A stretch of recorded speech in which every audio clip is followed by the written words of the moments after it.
Hey guys, welcome to another lesson of Pro Teacher Soup. Today I have with me Ian. Hello. And today we're going over What If Secret Invasion. First of all, what's been your standing with Secret Invasion? I hate it. It's exactly what I hate most about imposter stories. You get attached to a character. In my case, it was Dum Dum Dugan, because I was reading Iron Man at the time, and then turns out he was evil and a Skrull all the time. And then no, I hate that. It's manipulative and gross and takes away. It ruins stories retroactively. So, Secret Invasion is the worst. I hate it. Okay. So why are you interested in wanting to see one where it actually went, where the villains won? Because I kind of want to see what happens. It sounds funny. Okay then. Well, first one done by Kevin Grievex, who I want him to write more again, comics again. He is. He's writing base reads. What are you talking about? Oh, I Are didn't know you about that. paying attention to No, the non-Big Two stuff? not usually. Well, he has been writing base reads for a couple years now, and is a pretty decent comic. Hey guys, what did you think about his new Warriors run? I don't think I read it. It was actually an interesting run, I'll say that. But yeah, so first we get two stories here. What if the Skrulls succeeded in their secret invasion? And what if the secret invasion remained secret? Then plus we'll be having this backup story where Mike Gallagher and David Manick, the guys who worked on the Alp book, does some weird, goofy what if, jokes. We've been over a couple of those, remember? Like when we did like the what if House of M Spider-Man. I don't remember the goof. You'll recognize it when we get there. Okay. But yeah, we open up first. We're seeing stuff that basically they won. So everyone is becoming Skrulls. Like Aunt May gets reborn as a Skrull. She gets turned into a Skrull to be reborn and rejuvenated. See? Why is it Aunt May? Because she's old and it's trying to show it's a gift being given. But is it really Aunt May? Yes. She's been turned into a Skrull so she can have new life. That's so weird. Among other things, basically they summarize what that basically just says they had won, and we see stuff like, for example, Marvel Boy is fighting them off, but things go, in Wakanda. It's the only nation on the planet to willfully resist the what they say, the interspecies cohabitation. Even then, like citizens of Earth, this is Captain America broadcasting the name of the Avengers Alliance for Freedom, the last bastion of hope in a world under alien siege. Don't listen to the reports. We freedom fighters had no involvement with the Geneva attack and would never condone such an attack. Basically, they faked Marvel Boy attacking to make them look bad.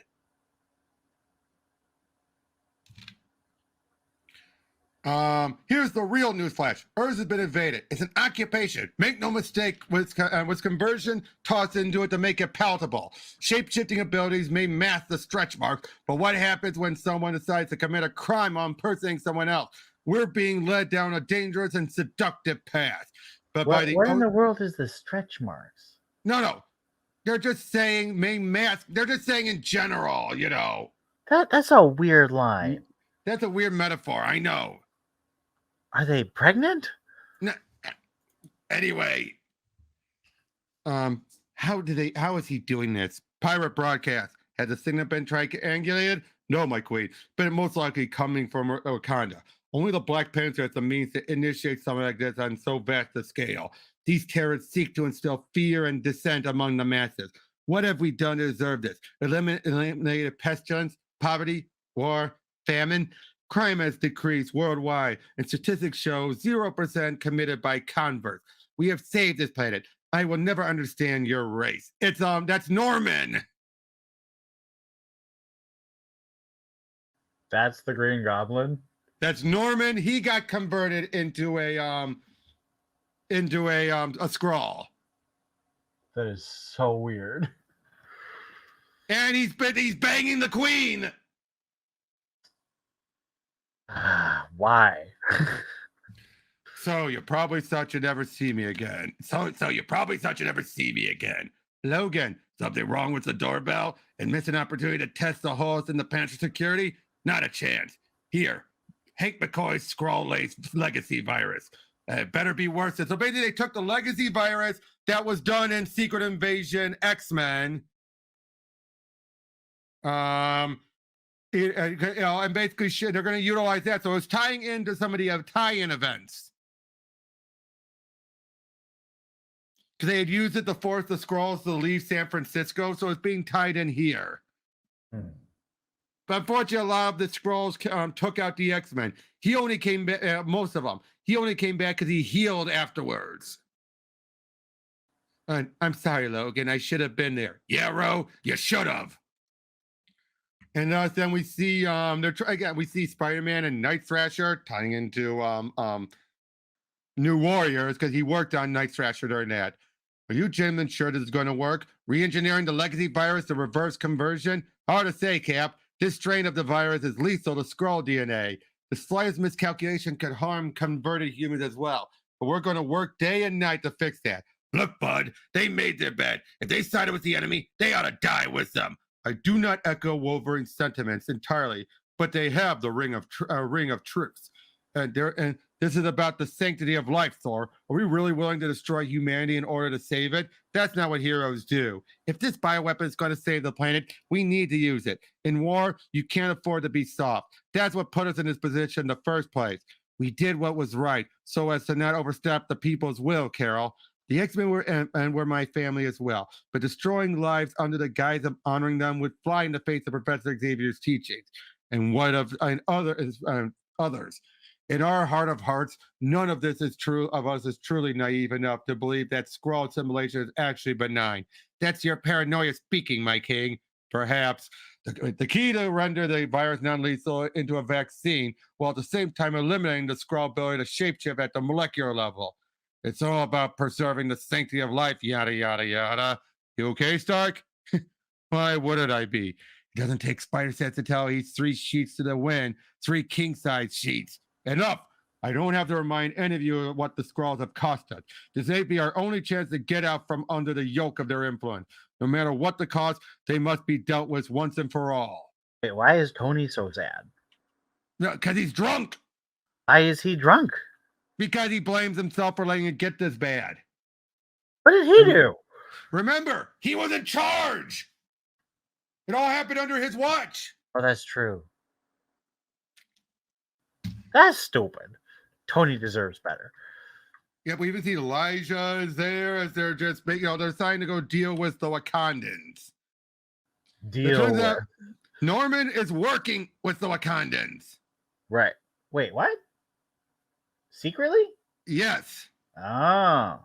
Now, here's what we find out. It was because of Captain Marvel who attacked the place where Reed was in his rage. So he's the reason why Reed is dead and they weren't able to reverse everything. So that's where the divergence happened. Now we see later that Tony passed out drunk and someone is in the armor instead, supposedly working on it, leading to a fight. They're fighting everyone. They eventually send out the virus. Yeah, we have a big fight with everyone, including Thor and Sentry, and Thor kills Sentry.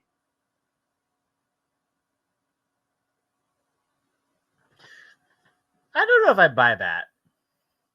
Why?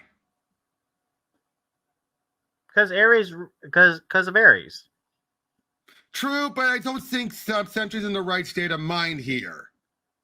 I suppose. So yeah, they put in the virus, they utilize and send it all out there, but it turns out it kills everyone that was combined, even those that were converted. In other words, did they do that on purpose though? No. Remember, there were some people who were saying they wanted to do it on purpose. No, yeah, but turns out that's Norman who did it. He did his one big final. He did his one big final. Fuck but you. He was converted too. But he's in the suit. Oh, okay. So he did his one big fuck you. And even says, like, it was easy to convince Marble Boy to destroy the temple in Geneva. Being Cree, the kid never liked Skrulls anyway, and his suicide attack provided just the excuse I need. When I learned that the virus existed from an old friend, I wasted no time in getting here. Because it turned out Peter asked him! Because he knew Tony was too drunk, and he knew the only person who could help who would have just as much smarts as Tony was Norman. He doesn't expect Norman to double cross him. Spider-Man not expecting Norman Osborn to double cross him seems real dumb. No, he thought Norman would put his own self-preservation above it all. I figured his sense of self-preservation would keep him in check. But then Bucky killed him, killed him. And thus they won, but at what cost? I wish this had been more about how the Skrulls won. Yeah. But I don't know. It was okay. Well, we get that more in this one, though. Oh, okay. What if the secret invasion stayed secret? And basically, yeah, everyone's seemingly going about their lives. They don't, and we see Norman seems to be going about it, but he's trying to follow through on something. We're following him as he's trying to figure out about the secret invasion that happened. And what he doesn't realize is that they already lost. As we're seeing all this going on, fighting off against some of the heroes and everything, him confronting the queen, but then she reveals. Turns out beforehand, when the queen said we were going to do all this, one of them came up and spoke up and said, I have a vision that this is going to fail if you do a big attack. Meaning, in other words, never reveal ourselves. We should never reveal ourselves. We need to train ourselves to not even in death, not reveal ourselves. And then he would become one of the first who would take on Norman's form. But because of something that happened, he ended up going crazy. And basically, they've been trying to replicate and clone him, still with Norman, to try and bring him back because he was such a visionary. So are they saying that Norman has always been a Skrull? No. Meaning, the one we've been following in this story has been a Skrull. But, is this story saying that Norman who killed Gwen Stacy was a Skrull? No. Oh, It is just saying in this story, basically in this alt divergent timeline, they replaced Norman. Mm-hmm. But because of Norman's crazy mind, he ended up driving this visionary insane. Mm-hmm. So they're trying, but they only have the DNA of him after he turned into Norman. So they've been constantly trying to repeat to bring him back, but he keeps going insane. Because Norman's crazy. So they're going to keep trying to bring him back. So they're crazy too. But yeah, that's the end of the story. Basically, one of them said, keep it quiet, and they did, and they won. Nice. Okay, but yeah, here's the crazy stories. Like, what if the entire Marvel Senior Editorial were Skrulls? That would explain a lot. Skrull operation. What if Skrull Thing and Skrull Hulk got tired of fighting and formed a comedy team? Again, these are just jokes. Yeah. Stupid jokes. But yeah, how was that overall? I feel like I would have liked it better if they'd taken if they kind of mashed the two concepts together and we'd seen more of how they won. I kind of just wish that they hadn't kept everyone alive and then had them accidentally genocide. Because that's fine, but it's not super interesting. Right. But what did you think of the artwork for both of them? I thought the artwork was much better on the first one. The second one's Larry Stroman, who's very divisive. Reminded me a lot of Adi Granov on the first one. Yeah. So which of the two stories did you like better? Like I said, I kind of wish they were both together, so I kind of had the same feeling about them. But that's how they did this batch of what else were these two separate stories. Right, but like I think the idea would have been better if they were together. Fair enough. But yeah, so overall, what would you rate this? Out of scale of what? 1 to 10. Maybe a 6, 6.5. Okay. So yeah, that's all we've got to say on this one. Thank you very much, Ian, and we'll be seeing you all guys on the next one. Take care.